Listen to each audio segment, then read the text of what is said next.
might have been my very first bodybuilding contest that I'd ever been to. I just, I was young. I didn't know anything about it. So he introduces me to John Perillo. Remember John Perillo? Yeah, yeah. Photographer? Was he a photographer? No, John Perillo had one of the top supplement lines at the time. And he had a little magazine out called Perillo Performance. Oh, Gorilla. Yes, yes. Oh my gosh. Yes, yes. Okay. So my friend that I knew introduces me to him. He's at the show as because they had like a little expo. Because remember, it's a national show. And so I meet John, and John's like, you need to meet these two guys. He's like, I got to introduce you to some friends. So he introduces me to Steve Winterstrom and Ralph DeHaan. Well, I didn't know at the time, but Ralph DeHaan was a contracted photographer for Muscle and Fitness. Amazing. And Steve Winterstrom was kind of like the name who kept all of the women's bodybuilding history for years. And so these two guys were really good friends. They lived down in Southern California. And I kind of kept in touch with them because that's what I'm a relationship person. Like once I meet someone, it's like, oh, And Ralph, who was a contracted photographer for Muscle and Fitness, and I at the time I knew nothing about that. I didn't know what that meant. I'd never seen Muscle and Fitness that I knew of. Like I didn't know anything. And he says, well, if you ever come back to California, he goes, and he says, we'll do a photo shoot. And I've been playing with photography, and I had not me, but doing photo shoots since I was 14. Sure. My mom had put me in a modeling class.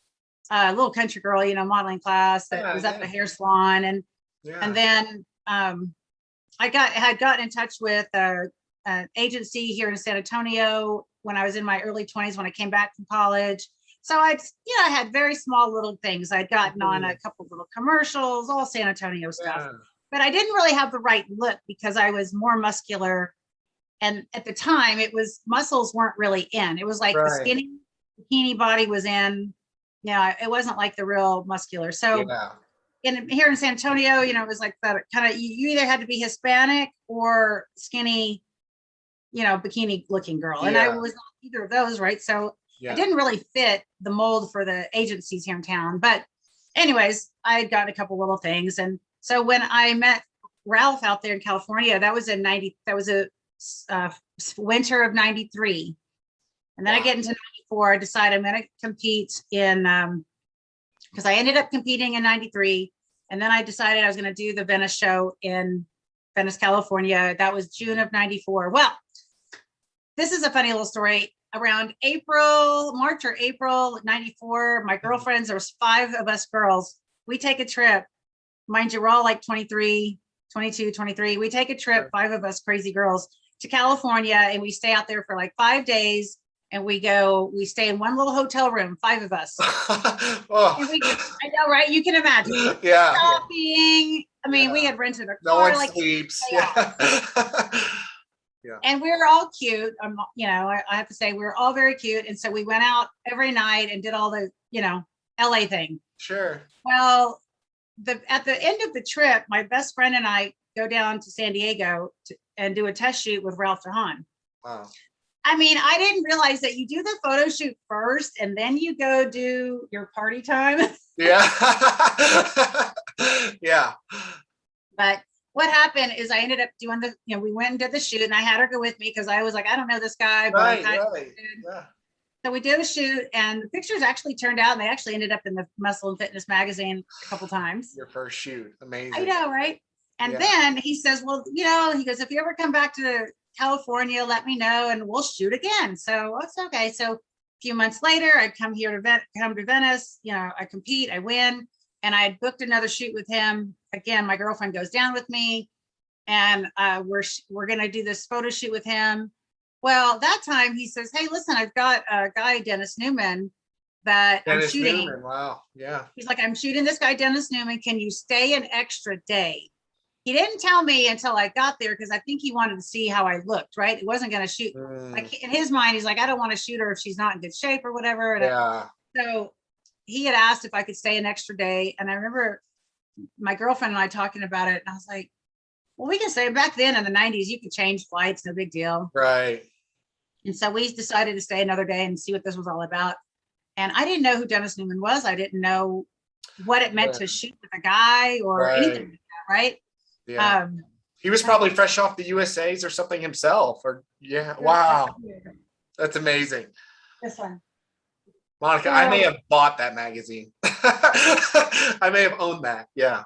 So the funny thing is, you're absolutely right. He had just won the USA. Maddie? Wow. Yeah. And look who's in the front of the magazine, right? Like, I'm in the front.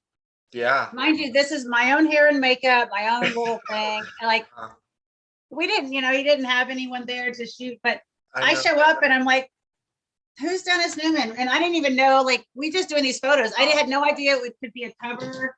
Yeah. Amazing. And I still didn't know what it meant to be a contracted photographer for a magazine. Right.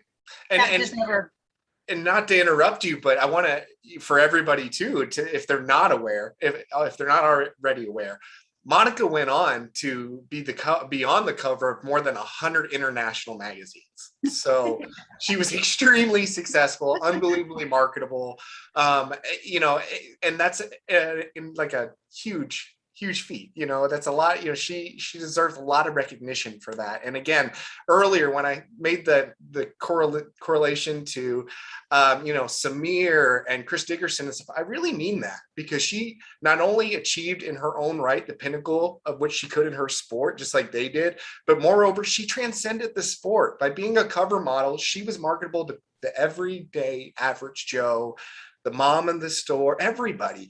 And to this day has a thriving career because of it. So I just want to stop and acknowledge that.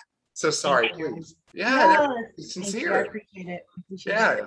So you can just kind of imagine, like, I show up at this, warehouse with my friend, and we're like, I don't know what's going on, but we're there, we're gonna see. And sure enough, Dennis Newman is there shooting. It's a big gym looking, because the photographer had his own setup. He had his own studio. Cool. And so he, Dennis is there shooting, and they introduced me, and I'm like, he looks like Superman. Yeah. He was super marketable too. Yeah. Like, he looks like Superman. And so I was just I was a little stunned, because I'm like, who is this? And what is going on? But we shoot. Yeah. And then my girlfriend and I go home and back to Texas, and maybe a few months go by and I get a call. And back then, you remember, it was a little recorder. You get home and it was a blinking light, and you push the button and you're like, you have 4 messages. Exactly. Yeah. So I had gone home, and sure enough, Ralph DeHaan had called, and he says, hey, cover model. Hey, cover girl.